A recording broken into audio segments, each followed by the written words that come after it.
Hi everybody, Bryant Blakemore here with the Quattro Motorsports, and this is episode 7 of Racetruck Diaries, Vegas to Reno edition. So today we didn't get quite as much done on the truck as I was hoping. The fitting for the Hydro Boost did not come in like I was told it might, so we have yet to drive the truck still. But we did still make progress on some other things. Most of what we did was to finish up the wiring for the radio. There are a few pieces that still need to be tightened up, and I got to drill a hole in the roof. But for the most part, everything is run. For the co-driver connector, the driver connector, for the intercom, the radio antenna is ran all the way up where it's going to be. I just need to drill a hole in the roof and do a little bit more securing under the dash, but everything is run. A couple points I want to show you. This yellow cable here is the radio antenna cable, and Rugged provides these soft Velcro strips in order to secure it, so that you don't pinch the line with a zip tie and cause a kink in it, which will decrease your antenna performance. These here from Rugged. The other cables we run zip ties on, no problem. And you also don't want to coil your antenna cable up because that will cause interference as well. So luckily we were able to run it up the A-pillar and then across to the center of the truck, and it'll be coming out just rear of the center of the roof line, basically right where the possum is. That's where the antenna will come out of the roof. We also got the passenger side of the truck cleaned out, and we got our race seat installed. It is bolted in.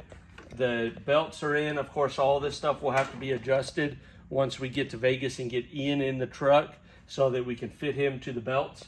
But it is in and ready to go. We do have some adjustment front to back on the seat, so we can make some adjustments if we need to. Of course, grade 8 hardware, everything torqued and all that to hold the seat down. I think that's about it. I got the floor painted on the driver's side. The floor is painted on the driver's side. It will be matte black. It's drying right now. Literally just finished this. And I'm waiting to do a couple more things before we put the race seat into the driver's side. We're almost there. I got a quick connect installed on the battery. I don't know if you can see it from here or not. For a battery maintainer, which will be a permanent attachment to the truck, so that I can just plug in that connector. It's the same style connector, but without the clamps. It actually bolts to the battery. That way I can have my maintainer in a good spot when we do that. We will be going through final torque on the entire rear axle before we put the wheels and tires back on tomorrow. The fitting should be here tomorrow, so we should be test driving tomorrow. We'll see if that works out. Yeah, there's a little bit more to do to finish up. Under the hood is pretty much all complete.